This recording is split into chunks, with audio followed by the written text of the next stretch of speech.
की दूध की तकलीफ थी। कोई डेयरी फार्मों की आजमाइश की, आहारों का इम्तिहान लिया, कोई नतीजा नहीं। 2-4 दिनों में दूध अच्छा मिलता, फिर मिलावट शुरू हो जाती। कभी शिकायत होती दूध फट गया, कभी उसमें नागवार बू आने लगती, कभी मक्खन के रेंजे निकलने। आखिर एक दिन एक दोस्त से कहा, भाई आओ साझे में एक गाय ले लें, तुम्हें भी दूध का आराम होगा और मुझे भी। लागत आती आती खर्च आधा आधा, दूध भी आधा आधा। दोस्त साहब राजी हो गए। घर में जगह न थी और गोबर वगैरह में जे नफरत है। उनके मकान में काफ़ी जगह थी, इसीलिए प्रस्ताव हुआ कि गाय उन्हीं के घर में रहे। इसके बदले में उन्हें गोबर एक पितृ अधिकार रहे। वह उसे पूरी आज़ादी से पाथे उबले बनाए, घर लिपे, पड़ोसियों को दे या उसे किसी आयुर्वेदिक उपयोग में लाए।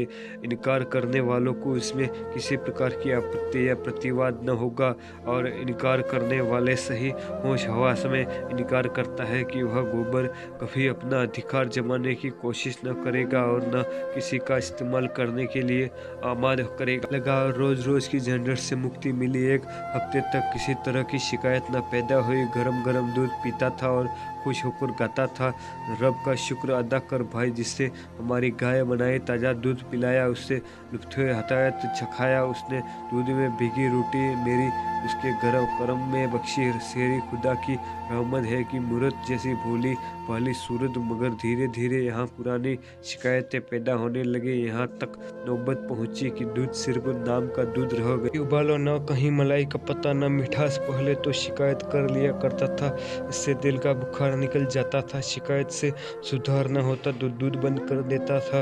अब तो शिकायत का भी मौका न बंद कर देने का जिक्र ही क्या। भिखारी का गुस्सा अपने जान पर पियो या नाले में डाल दो। 8 आने में रोज का नुस्खा में लिखा हुआ था। बच्चा दूध को मुंह न लगाता था, पीना तो दूर रह गया। आधे आधा शक्कर डालकर कुछ दिनों तक पिलाया तो फोड़े निकलने शुरू हुए और मेरे घर में रोज बचखन मची रही थी। बीवी नौकर से फरमाती, दूध ले जाकर उन्हीं के सर पटक आ। मैं नौकर को मना करता। वह कहती, अच्छे दोस्त हैं तुम्हारे, उसे शर्म भी नहीं आती क्या? इतना अहम है कि इतना भी नहीं समझता कि यह लोग दूध देखकर क्या कहेंगे। गाय को अपने घर मंगवा लो, बला से बदबू आएगी मगर होंगे दूध तो अच्छा मिलेगा। रुपये खर्च हैं तो उसका मज़ा तो मिलेगा। चड्ढा साहब मेरे पुराने मेहरबान हैं, खासी बेतकुल्फी है। उनसे यह हरकत उनकी जानकारी में होती तो यह बात किसी तरह गले के नीचे नहीं उतर। तो उनकी बीवी की शरारत है या नौकर की, लेकिन जिक्र कैसे करूँ? और फिर उनकी बीवी से भी तो राह रस्म है। कई बार मेरे घर आ चुकी है। मेरी बीवी जी भी तो उनके यहाँ कई बार मेहमान बनकर जा चुकी है। क्या वह यकायक इतनी बेवकूफ़ हो जाएगी? सहरीनी आंखों में धूल झोंकेगी और फिर चाहे किसी की शरारत हो, मेरे लिए गैर मुमकिन था कि उससे दूध की खराबी की शिकायत करता। खैरियत यह कि तीसरे महीने चड्ढा का तबादला हो गया। मैं अकेला गाय न रख सकता था। साझा टूट गया, गाय आधे दामों में बेच दी गई। मैंने उस दिन इत्मीनान की सांस ले। आखिर यह सलाह हुई कि एक बकरी रख ली जाए। वह बीच आंगन के एक कोने में पड़ी रह सकती है। उसे दूहने के लिए न ग्वाले की जरूरत, न उसका गोबर उठाने, नाद लो धोने, चारा भूसा डालने के लिए किसी अहरिहन की जरूरत। बकरी तो मेरा नौकर भी आसानी से दूह लेगा। थोड़ी सी चोकर डाल दी, इसलिए किस्सा तमाम हुआ। फिर बकरी का दूध फायदेमंद भी ज़्यादा है, बच्चों के लिए खास तौर पर जल्दी हजम होता है, न गर्मी करे न सर्दी, स्वच्छ है। से मेरे यहाँ जो पंडित जी मेरे मसूद नकल करने आया करते थे, इन मामलों में काफ़ी तजुर्बेदार थे। उनसे जिक्र आया तो उन्होंने एक बकरी की ऐसी स्फूर्ति गाई, ऐसा कसीदा पढ़ा कि मैं बिना देखे ही उसका प्रेमी हो गया। पंचाही नस्ल की बकरी है, ऊंचे कद की, बड़े बड़े थन जो जमीन से लगते हैं, चलते हैं, बेहद कमखेर लेकिन बेहद दुधार। एक वक्त में 2-2.5 सेर दूध ले लीजिए। अभी पहली बार ही बिहाई है, 25 रुपये में आ जाएगी। मुझे दाम कुछ ज़्यादा मालूम हुए, लेकिन पंडित जी पर मुझे एतबार था, फरमाइश कर दी गई और तीसरे दिन बकरी आ पहुंची। देखकर उछल पड़ा। जो जो गुण बताए गए थे उनमें से कुछ ज्यादा ही निकले। एक छोटी सी मुट्ठी की नाद मंगवाई गई। छोकर का भी इंतजाम हो गया। शाम को मेरे नौकर ने दूध निकाला तो सचमुच 2.5 सेर ने मेरी चोटी पतीले लबालब भर थी।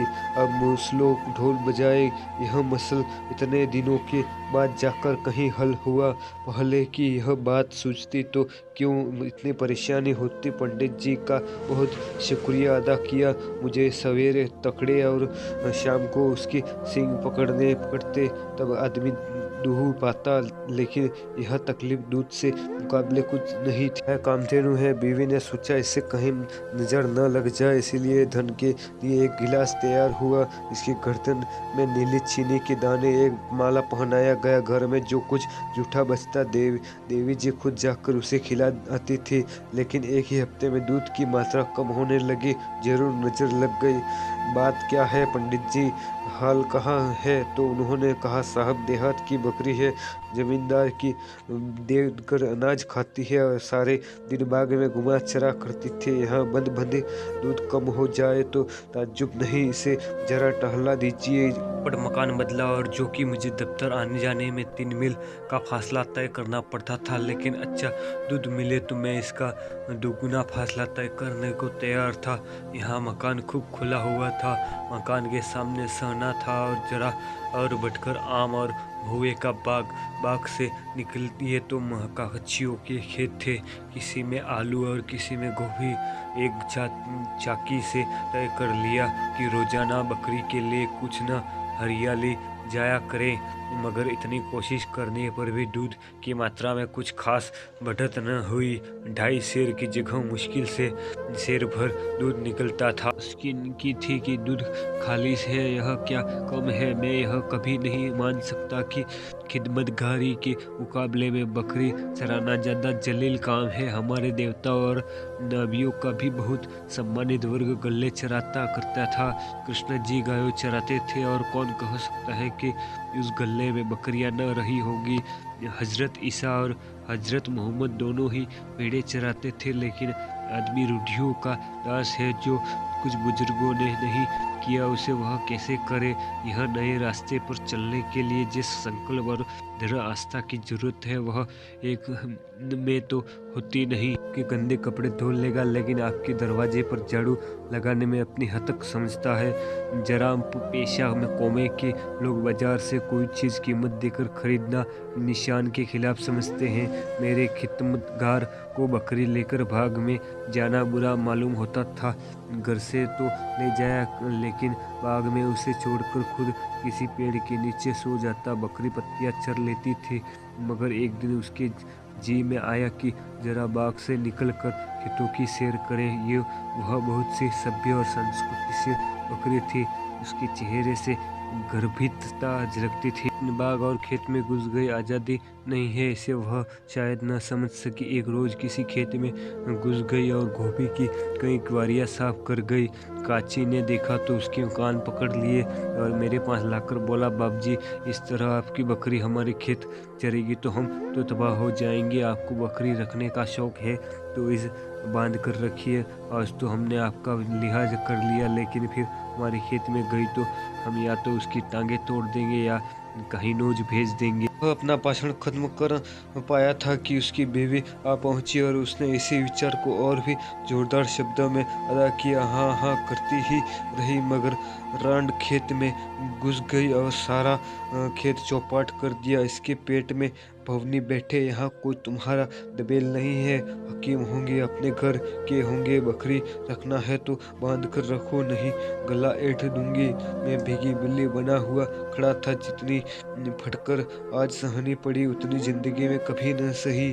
और जिस धीरज से आज काम लिया, अगर उसे दूसरे मौके पर काम लिया होता तो आज आदमी होता। अब नहीं सोचता था, बस यही जी चाहता था कि बकरी का गला घोट दूं और खिदमतगार को 150 हंटर जमाऊं। मेरी खामोशी से वह औरत भी शेर होती जाती थी। आज मुझे मालूम हुआ कि किन्हीं किन्हीं मौकों पर खामोशी नुकसानदायी साबित होती है। और खैर, मेरी बीवी ने घर में यह फूल घपड़ा सुना तो दरवाजे पर आ गई और हेकड़ी से बोली, तू काहिंजी होच पहुंचा दे और क्या करेगी, नाहक टर टर कर रही है, घंटे भर से जानवर ही है, एक दिन खुल गई तो क्या हुआ, उसकी जान ले लेगी, खबरदार जो एक बात भी मुंह से निकाली नहीं। खेत के चारों तरफ झाड़ लगा देती, कांटों से रूप दे, अपनी गीती को मानती नहीं, ऊपर से लड़ने आई है, अभी पुलिस में इत्तहा कर दे तो बंदे बंदे फिरे।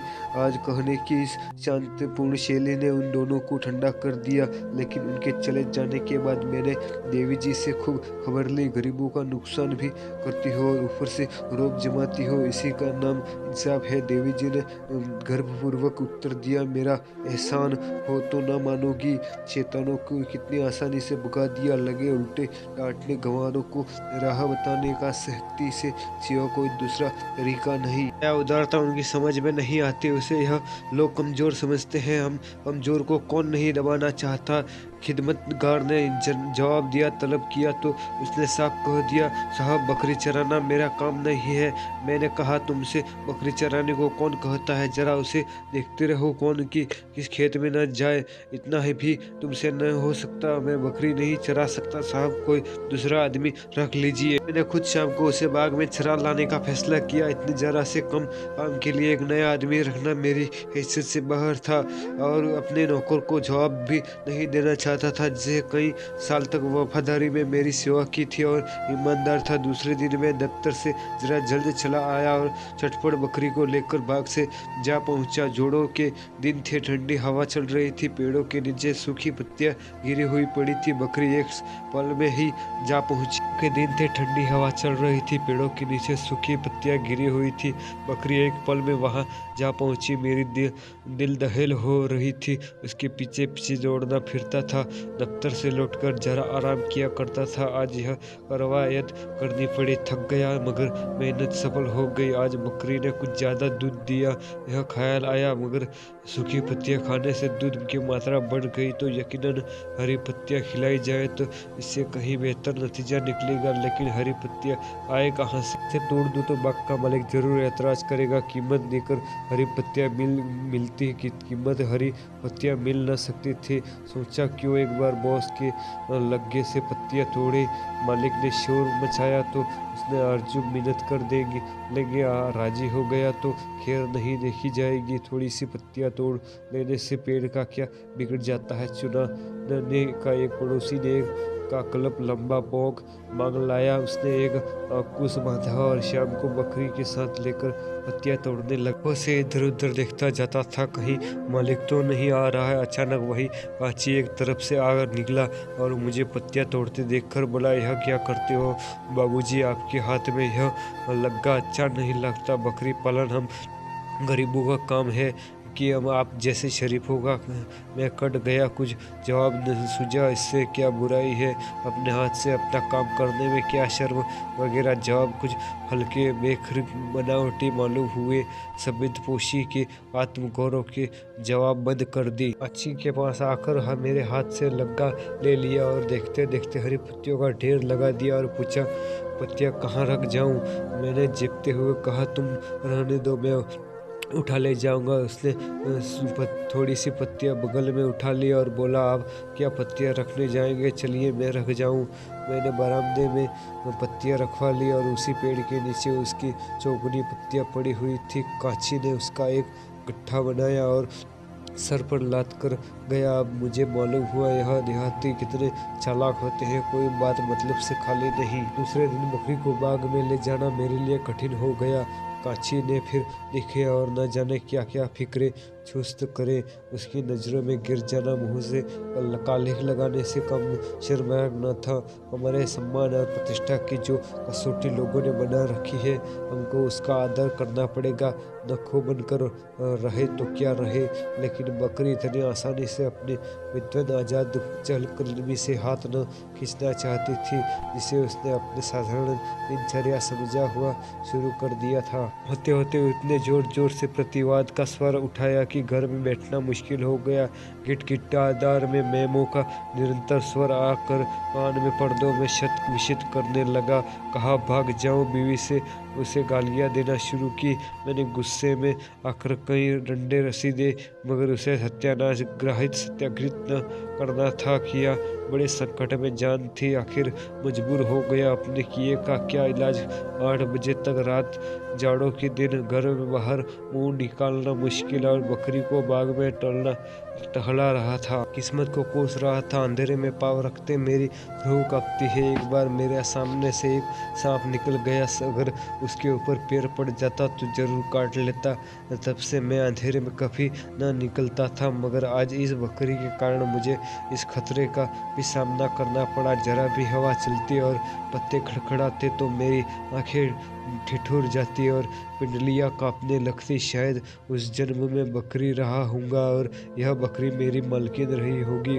उसी का प्रायश्चित इसी जिंदगी में भोग रहा था। उस पंडित का जिसने यह बोला मेरे सिर मढ़ी गिरस्ती भी जंजाल है। बच्चा न होता तो क्यों इस मुझी जानवर की इतनी खुशमनाद करनी पड़ती। और यह बच्चा बड़ा हो जाएगा तो बात सुनेगा, रहेगा। अपने मेरे लिए क्या किया है, कौन सी जायदाद छोड़ी है। यह सजा भुगतने में 9 बजे रात को लौटा।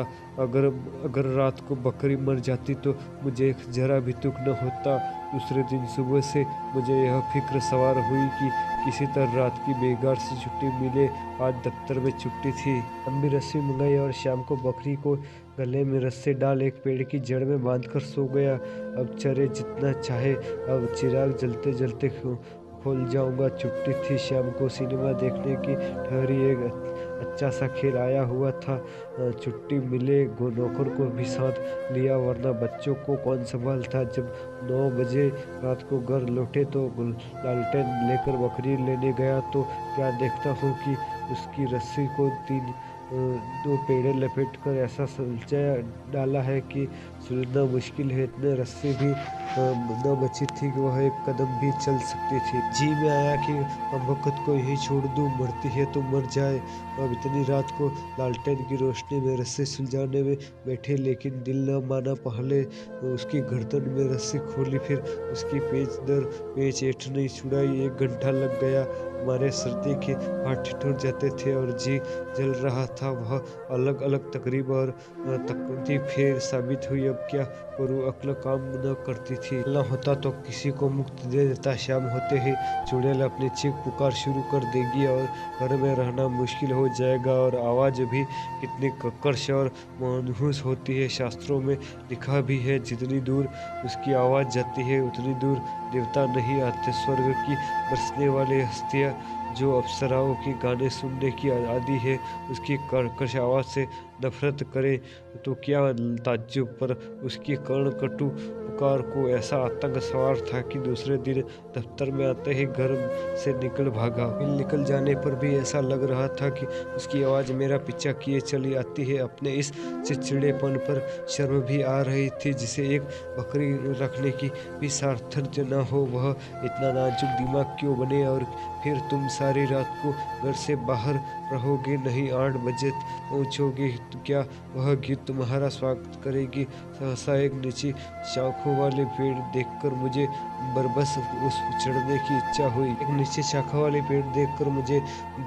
उस चढ़ने की इच्छा हुई। सपाट ताने पर चढ़ना मुश्किल होता है। यहाँ तो 6-7 फुट की ऊंचाई पर शाखों पर फूट गई थी। हरी पत्तियों के पेड़ लदा खड़ा हुआ था और पेड़ भी गुलूर का था, जिसकी पत्तियों से बकरियों को खास प्रेम है।